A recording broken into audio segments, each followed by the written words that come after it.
नमस्कार। वट सावित्री व्रत ज्येष्ठ मास में किया जाता है।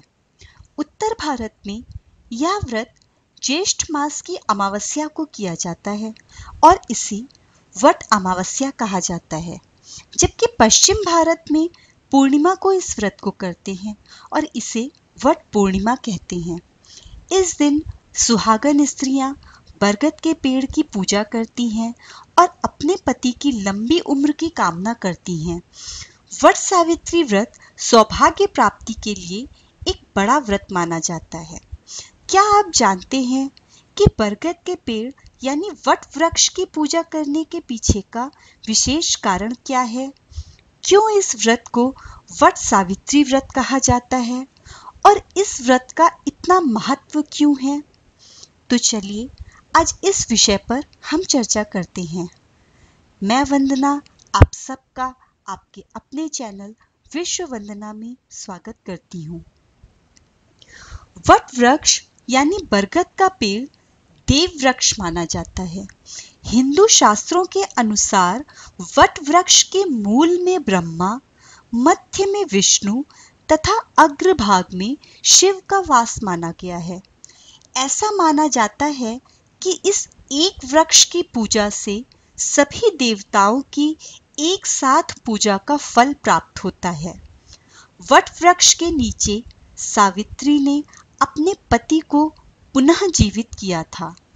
तब से ये व्रत वट सावित्री व्रत के नाम से जाना जाता है।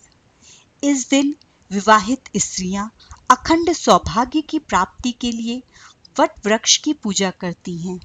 महिलाएं सावित्री सत्यवान की कथा सुनती हैं और वृक्ष की परिक्रमा करते समय इस पर कच्चा सूत लपेटती हैं। वट सावित्री व्रत में ऐसे बरगद के पेड़ की पूजा करनी चाहिए जो पुराना हो और उसमें ऊपर से जटाएं लटक रही हों।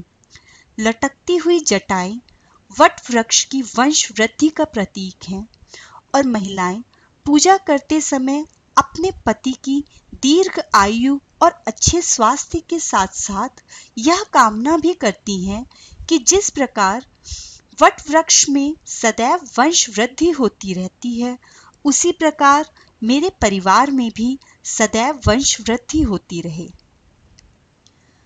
वट सावित्री व्रत की कथा इस प्रकार है।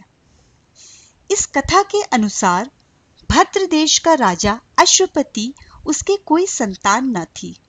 उन्होंने संतान प्राप्ति के लिए मंत्रोच्चारण के साथ प्रतिदिन 1,00,000 आहुतियां दी और 18 वर्षों तक वह ऐसा करते रहे। इसके बाद सावित्री देवी ने प्रकट होकर उनको वरदान दिया, राजन, तुझे एक तेजस्वी कन्या पैदा होगी। सावित्री देवी की कृपा से जन्म लेने के कारण कन्या का नाम सावित्री रखा गया। कन्या जब बड़ी हुई तब उसके योग्य वर न मिल पाने से उसके पिता अत्यंत दुखी थे और उन्होंने सावित्री को स्वयं वर का चयन करने भेजा।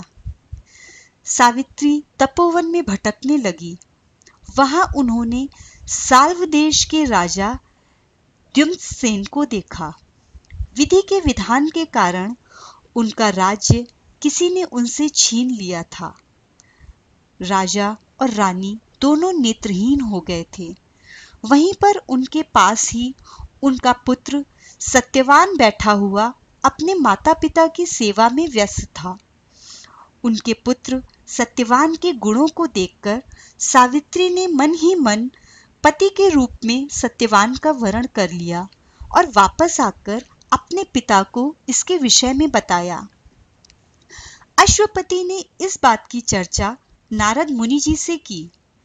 ऋषिराज नारद जी को जब यह बात पता चली तो वह राजा से बोले कि हे राजन, आप यह क्या कर रहे हैं? सत्यवान गुणवान हैं, धर्मात्मा हैं और बलवान भी हैं, पर उसकी आयु बहुत छोटी है। वह अल्प आयु है। 1 वर्ष के बाद ही उनकी मृत्यु हो जाएगी। ऋषिराज नारद की बात सुनकर राजा अश्वपति घोर चिंता में डूब गए।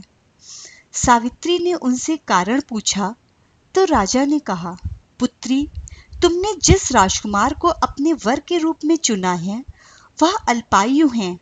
तुम्हें किसी और को अपना जीवन साथी बनाना चाहिए।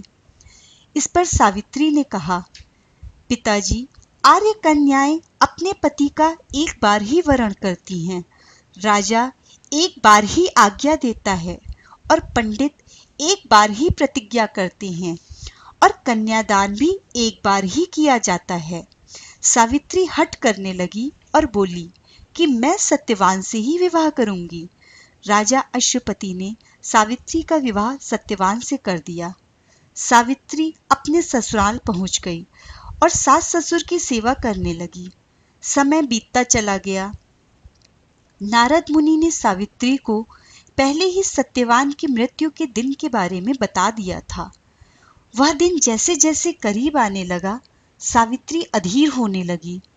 उन्होंने 3 दिन पहले से ही उपवास शुरू कर दिया। नारद मुनि द्वारा कथित निश्चित तिथि पर पितरों का पूजन किया। हर दिन की तरह सत्यवान उस दिन भी लकड़ी काटने जंगल चले गए। सावित्री भी साथ में गई। जंगल में पहुंचकर सत्यवान लकड़ी काटने के लिए एक पेड़ पर चढ़ गया।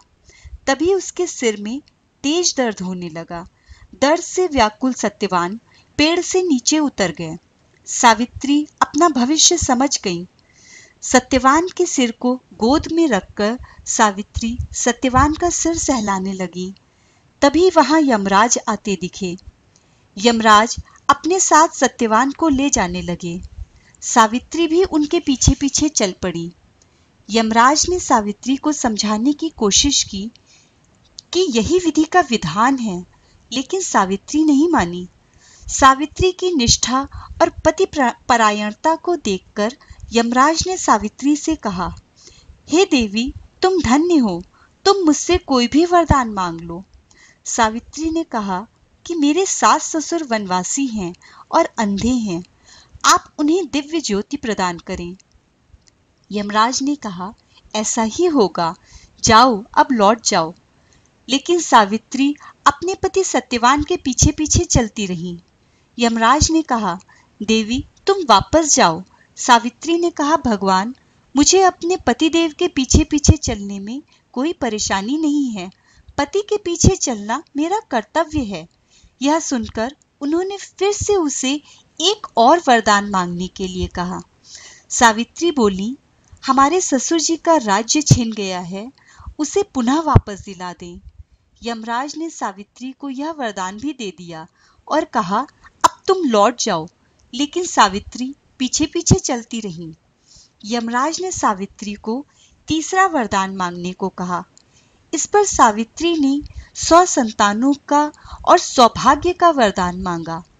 यमराज ने इसका वरदान भी सावित्री को दे दिया। सावित्री फिर से यमराज के पीछे चल पड़ी। यमराज ने कहा, अब वापस लौट जाओ।